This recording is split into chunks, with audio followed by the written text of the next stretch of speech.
Hello வணக்கம். இது உங்கள் சிவி ஜோன். எல்லாரும் எப்படி இருக்கீங்க? இப்போ பற்றின ஒரு வீடியோ வந்து ரொம்ப வைரலாக போயிட்டுருக்கு. அதாவது ரயானோட பேச்சுக்கு, அவரோட பிதற்றலுக்கு, அவருடைய பித்தல் ஆட்டங்களுக்கு ஒரு அளவே இல்லாமல் போகிற மாதிரி ஒரு விஷயம் நடந்திருக்கு.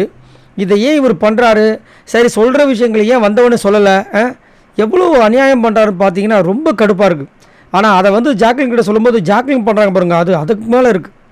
ஏன் ஜாக்லின் இப்படி பண்ணுறாங்க? ஜாக்லின் நம்மளுக்கு எல்லாருக்கும் பிடிக்கும், ஜாக்லினுக்கு சப்போர்ட் பண்ணுறாங்க. இந்த மாதிரி வந்து இவங்களும் வந்து பண்ணுறாங்களே, பவித்ராவும் பண்ணுறாங்களேன்னு வருத்தம், ரொம்ப வருத்தமாக இருக்குது. என்னன்னா, காலையில் ஒரு மேட்ரு நடந்துச்சு நேற்று, இந்த பிஆர் டீம் பற்றின விஷயங்கள். அப்போ வந்துட்டு ரயான் வந்து ஃபஸ்ட்டு அருணையும் சௌந்தர்யா தான் தாக்கியிருப்பார். அதுக்கப்புறமா யோசிச்சிருப்பார், ஆஹா எப்பயுமே நம்ம முத்துக்குமரன் கான்செப்டை வச்சு தானே ஓட்டிகிட்ருக்கோம், இந்த வாரம் முழுக்க அதை வச்சு தான் பிழைக்கவும் போகிறோம். அவரோட பேச்சு நம்ம எடுக்கலாம், நம்மளோட பேச்சு எடுபடாது. அதனால் என்ன பண்ணலாம், திரும்பவும் போய்ட்டு முத்துக்குமரனுக்கு பிஆர் இருக்குங்க அப்படின்னு சொல்லிட்டு ஒன்றுமே இல்லாத ஒரு காரணத்தை சொல்லிட்டு போனார். இப்போ வந்துட்டு இந்த கிச்சனில் வந்து நம்ம ஜாக்லின், அதுக்கப்புறம் பவித்ரா எல்லாம் இருக்காங்க. இவர் நம்ம ரயான் சொல்கிறார், உனக்கு ஒரு மேட்டர் தெரியுமா? எனக்கு தெரியும், அதனால தான் நான் சொன்னேன், முத்துக்குமரனுக்கு ஹெவியாக பிஆர் ஒர்க் இருக்கான். இவர் பார்த்தார். சரி, பார்த்துட்டிங்கள, வந்தவொடனே என்ன பண்ணியிருக்கணும்? ஸ்ட்ரைட்டாக சொல்லியிருக்கணுமா இல்லையா? ஏன் வந்து சொல்லலை? சரி, செங்கல் டாஸ்க் வரைக்கும் நீங்கள் வந்துட்டு நல்லா தானே பழகிட்டு இருந்தீங்க.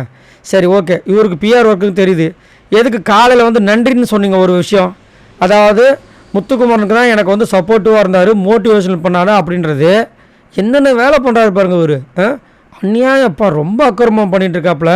இவர் வந்துட்டு நான் தப்புச்சிட்டார். அந்த டிக்கெட்டு நிலையில் நான் கடைசியாக, அதாவது இந்த 2 வாரத்தில் கண்டிப்பாக தூக்கிட்டு இருப்பாங்க இவரை. நல்லா வந்துட்டு இப்போ வந்து பிரச்சனையே இல்லைன்னு தெரிஞ்சுக்கிட்டு அநியாயத்துக்கு அபாண்டமாக ஒருத்தங்க மேலே பழி போடும்போது ரொம்ப கடுப்பாக இருக்குது. இதை வந்துட்டு ஜாக்லின் கிட்ட சொன்னால் ஜாக்லின் கம்முன்னு போவாங்களாம். அதை விட்டு என்ன பண்ணுறாங்க, அப்போ நம்மளாம் எதுக்குடா விளையாடுறோன்றாங்க. இவங்க இவ்வளோ நாளாக வந்து முத்துக்குமரன் கிட்ட பழகுறாங்க, இவங்களுக்கு தெரியாதா அவர் என்ன வேலை பண்ணுறாருன்னு? என்னம்மா இப்படி? இதில் வேறு அந்த பக்கம் பவித்ரா சிரிச்சிட்டு இருக்காங்க. உடனே இவங்க போய் கேட்குறாங்க, ஏய் என்னடி, என்னோடய ஃபீலிங்லாம் உனக்கு புரிஞ்சிருச்சா? அப்போ நம்ம எதுக்குடி விளாட்றீங்க அப்படின்னு கேட்குறாங்க. அவங்களும் சிரிக்கிறாங்க. இப்போ அவங்க 3 பேரும் வந்துட்டு முத்துக்குமரனுக்கு பிஆர் இருக்கின்ற விஷயங்கள் தெரிஞ்சு போச்சான். ரொம்ப கஷ்டங்க, ரொம்ப கஷ்டம், ரொம்ப கஷ்டம். சரி, நீங்கள் உங்களோட கருத்து சொல்லுங்கள். ரயானுக்கு வந்து ஒரு எண்டு கார்டே இல்லாமல் இப்படி போயிட்டுருக்கு, இதை பற்றி என்ன நினைக்கிறீங்க? இதை வந்துட்டு இப்போ வைல்ட் கார்டு ஏதாவது எக்ஸ் கண்டஸ்டன்ஸாக வரவங்க யாராவது ஒருத்தங்க தட்டி கேட்டாங்கன்னா, நீங்கள் இந்த மாதிரி பேசுனீங்க, அது எனக்கு சுத்தமாக பிடிக்கலன்னு ஒரு வார்த்தை சொன்னாங்கன்னா எப்படி இருக்கும்? அப்படி இருக்கும். பார்க்கலாம் யார் அந்த மாதிரி சொல்ல போகிறாங்க, சொல்லுவாங்களா முதல்ல அப்படின்னு. உங்களோட கருத்துக்களை சொல்லுங்கள். பாய் நண்பர்களை.